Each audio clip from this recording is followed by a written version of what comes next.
안녕하세요. 행복한 북카페를 다시 찾아주신 여러분 감사합니다. 빌 하이벨스 목사님의 책 사랑하면 전도합니다. 진도가 3분의 1 정도 나갔는데요. 275쪽 분량 중 오늘은 98쪽 먼저 들어주라 라는 제목으로 내용을 살펴보기로 할게요. 어느 화요일 밤 시카고 시내에서 러시아어가 끝날 때까지 시간을 때우기로 했던 목사님. 어느 멋진 호텔 레스토랑으로 걸어 들어갔죠. 한쪽에는 붐비는 라운지가, 다른 쪽에는 부산한 식당이 있었어요. 어느 쪽이 일하기가 편할까 고민하며 서 있는데 젊은 부부 한 쌍이 정문으로 들어왔어요. 목사님 옆에 선 그들도 어디 앉을까 고민하는 눈치였죠. 웃고 떠드는 모습이 매우 활달한 성격 같아 그들과 눈을 마주치고 말을 건넸어요. 제가 이 레스토랑엔 처음인데요. 라운지와 식당 중에서 어디가 더 낫습니까? 그러자 둘 다 티 없이 웃으며 저희도 처음이라 막 그 질문을 던지려던 참이었어요. 하면서 따뜻하게 대답했어요. 서로 통성명을 나눈 후 그들에게 기다리는 사람이 있는지 물었죠. 그리고 나서 오늘 처음으로 다른 도시에서 왔기 때문에 이곳을 전혀 모른다고 말했어요. 그들이 사는 도시는 목사님이 전에 몇 차례 가본 곳이었고 그로 인해 서로 자연스레 대화의 문을 열었어요. 30여 분 동안 서로의 배경이며 목사님의 가족, 취미들에 대한 한담을 나누었죠. 대화 도중에 여자가 진지한 표정으로 목사님을 바라보았어요. 빌 씨는 정말 행복한 분 같아요. 그저 지나가는 말은 아닌 것 같았어요. 바로 그때 목사님은 성령님의 이끄심을 느꼈어요. 마치 본능과도 같은 느낌이었죠. 여기 열린 문이 있다. 그리로 들어가라. 너는 이미 저편으로 건너갔다. 너는 이들과 대화로 문을 열었다. 짧은 만남이었지만 목사님의 마음은 이 부부를 향해 꽤 뻗어나갔어요. 이들의 삶이 어떤지 알고 싶은 마음이 강하게 일었죠. 영적으로 어느 단계에 있는지, 교회에 다니고 있는지 등 대화가 어디로 흘러갈지는 알 수 없었으나 내심 이 대화에 영적 양념을 뿌릴 수 있기를 바랐어요. 저는 누구보다도 행복하답니다. 멋진 삶을 살고 있어요. 제가 하는 일과 함께 일하는 사람들이 아주 좋죠. 아름다운 가정과 친구의 복도 받았고요. 건강하고 미래도 밝다고 생각해요. 남부러울 게 전혀 없죠. 그들의 마음은 아직도 열려있는 것 같았어요. 두 분은 어떠세요? 요즘 두 분의 행복 지수는 얼마 정도인가요? 목사님은 부담감을 주지 않으려고 장난 반 진담 반으로 물었어요.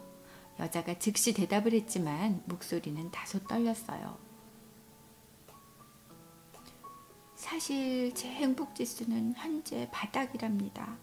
얼마 전에 저희 회사에서 절 친한 친구 3명을 해고했거든요. 마음이 아파요. 견디기가 힘들더군요.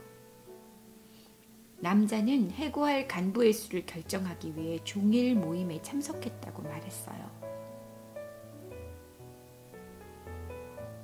그들은 해고로 친구를 잃는 기분에 대해 얘기했고 목사님은 그들의 보기 드문 동료에 깊은 감명을 받았어요. 직장에서 스트레스가 보통이 아니겠군요. 그것이 두 분의 관계에는 어떤 영향을 미쳤나요? 이 평범한 질문에 갑자기 분위기가 싸늘해졌어요. 너무 조용했죠. 침묵이 오래 계속되자 아차, 실수를 했나 싶었죠. 분위기를 전환하러 나오셨는데 제가 너무 무거운 질문을 드렸군요. 죄송합니다. 바닷가나 휴가 같은 얘기나 더 하실까요? 그들은 잠시 서로를 보았어요. 그리고는 그냥 얘기해버리자 하고 무언에 합의를 하는 것 같았죠. 목사님은 목사님대로 직장 스트레스로 악화된 부부관계에 대한 자세한 이야기를 받아들일 준비를 하고 있었어요. 그러나 철저한 오산이었죠. 드디어 여자가 입을 열었어요. 사실 저희는 부부가 아니에요. 저희는 솔직히 좋은 친구예요. 솔직히 둘 다 동성애자예요. 당신이라면 이런 말 앞에서 어떤 반응을 할 것 같으신가요? 한 가지 확실한 건 당신의 첫 번째 반응이 이후 관계의 성패를 결정짓는다는 사실이죠. 이전까지 아무리 신뢰를 쌓았어도 이 순간에 재빨리 포용과 연민을 드러내지 않으면 공든탑은 곧바로 무너져요. 뒤통수를 한 방 얻어맞은 기분이었지만 목사님은 재빨리 온몸에 퍼져있는 융통성을 끌어모았어요. 이들에게 해줄 만한 적당한 말을 서둘러 생각해내야 했죠. 하지만 무슨 말을 해야 했을까요? 이 순간까지 대화가 숨 돌릴 틈도 없이 달려왔지만 갑자기 모든 게 슬로우 모션으로 바뀌었어요. 그들이 목사님의 대답을 기다리는 동안 목사님은 하나님과 짧은 대화를 나누었죠. 아니, 대화라기보다는 다급한 마음에 하나님의 바짓가랑이를 잡고 늘어졌다는 편이 어울려요. 긴급 구조 신호. 목사님의 영은 다급한 비명을 질렀어요. 하나님, 어서 도와주세요. 하나님이 저를 이 상황으로 내모셨잖아요. 응답해 줄 사람이 많아 제 차례가 3번째라는 말씀은 하지 마세요.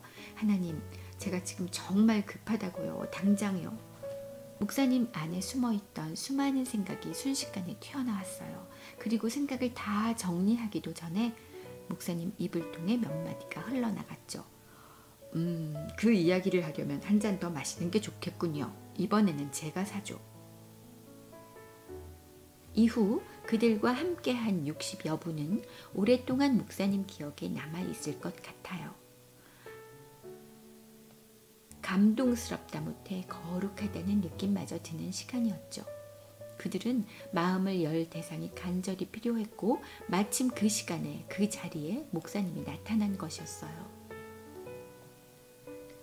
두 사람은 삶의 다양한 영역에서 크나큰 고통을 받고 있었어요. 이야기를 듣는 동안 목사님은 이 모임을 주선하신 하나님께 감사를 드렸어요. 깊이 사랑하는 사람들로부터 날아온 비난과 냉소, 일터에서 겪어야 했던 지독한 고립감, 동성애 사실을 안 다음부터 슬슬 피하는 동료들, 두 사람은 가슴 아픈 사연을 하나둘 꺼내기 시작했죠. 목사님이 목사라는 사실을 알면 그들이 어떤 반응을 보일까 하는 고민을 하다가 다시 대화 속에 빠져들며 잠시 남자와 눈이 마주쳤어요. 어느새 싸늘해진 그의 눈에 가슴이 철렁했죠. 남자는 일에서 가족으로 이야기에 초점을 옮겼어요. 저희 아버지께서 저와 말도 하지 않으시니 상황이 얼마나 심각한지 아시겠죠?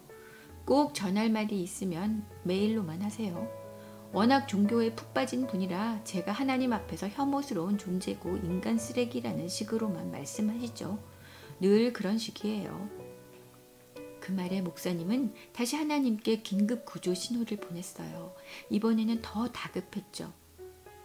목사님이 종교에 푹 빠진 사람이란 걸 알면 그가 어떤 반응을 보일까 생각만 해도 끔찍했어요. 어렵게 만든 이 관계를 깨뜨리고 싶지 않았죠. 그의 아버지가 그에게 한 말을 조용히 곱씹어 보았어요. 혐오스러운 존재, 인간 쓰레기. 제발 하나님 길을 보여주세요. 분별력을 주세요. 이런 상황에서 하지 말아야 할 말들이 머릿속을 스치고 지나갔어요. 하지만 불행히도 해야 할 말도 도통 생각이 나질 않았죠. 어쩌다 이런 지경에 이르렀지? 목사님은 연민을 풍기는 동시에 설득력 있는 말을 생각해내려고 머리를 쥐어짰어요. 그런데 그가 말을 마치자마자 목사님 입이 자동으로 열렸어요. 저에게도 종교에 빠진 사람이라고 말씀하실지 모르겠네요. 하지만 저는 하나님이 피부색이나 배경에 상관없이 누구에게나 무조건적인 사랑을 베푸신다고 들었어요. 곤란에 빠진 사람들 하나하나에게 엄청난 연민을 느끼시는 분이 하나님이라고 하더군요. 그런 하나님에 대해 제가 매일 떠올리는 두 단어는 은혜와 권능이랍니다. 제겐 매우 중요한 단어들이죠. 하나님의 은혜가 제 약점을 덮으리라는 믿음으로 하루하루를 살아가니까요. 저는 정말 약점이 많답니다. 하지만 하나님의 힘으로 어떤 난관도 뚫을 수 있다고 굳게 믿고 있죠. 남자가 목사님을 보며 말했어요. 하나님에 대해 제 머릿속을 맴도는 두 단어는 혐오와 쓰레기뿐이에요. 목사님은 조심스레 제안을 했어요. 다른 단어로 바꿔보시는 게 어떨까요? 남자는 가볍게 미소를 지었죠. 그냥 바꾸라고요? 그게 가능할까요? 어떤 일이 일어나는지 한두 주 동안만 바꿔보는 거예요. 혐오와 쓰레기가 떠오르는 순간마다 하나님을 다르게 생각해 보세요. 그리고 은혜와 권능이라는 두 단어를 말해 보세요. 놀라운 일이 펼쳐질지 누가 압니까? 그러자 여자가 남자 쪽을 쳐다봤어요. 손해볼 건 없을 것 같네요. 여자의 말이 메아리처럼 공중을 맴돌면서 이상한 힘으로 무거운 분위기를 가볍게 만들었어요. 이에 그들은 함께 웃음을 터뜨렸죠.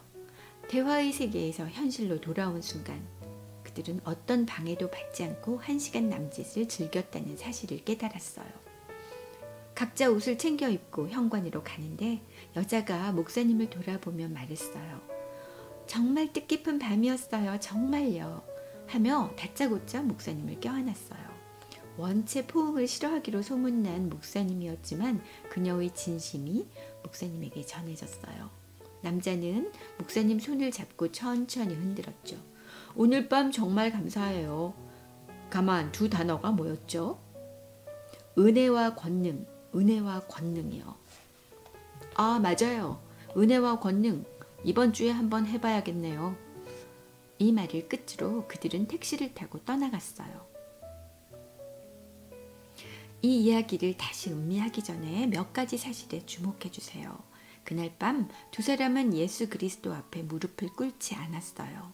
목사님이 구원 계획을 나눌 틈은 전혀 없었죠. 목사님은 그들을 교회로 초대하지도 명함을 건네지도 못했어요. 이 세상에 사는 동안 다시 볼 확률도 거의 없을지 몰라요. 아무래도 그날 밤이 그들과의 처음이자 마지막 만남이 되지 않을까 싶기도 해요. 목사님은 당시 소시적에 받은 전도훈련 테이프의 가르침을 머리에서 떨쳐버리려 애썼어요. 당장 예수님을 전하라는 테이프의 가르침과 함께 목사님 마음에는 한 가지 물음이 떠다녔죠. 그들은 하나님을 영접하지 않고 지옥으로 그냥 가버리면 어쩌지?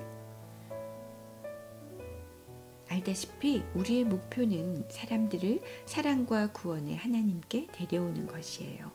그렇다면 그날 밤 목사님이 한 행동은 무엇일까요? 왜 좀 더 적극적으로 그들에게 영접 기도를 시키지 못했을까요? 여러분 나름대로 이 상황을 한번 재현해 보시고 생각해 보세요.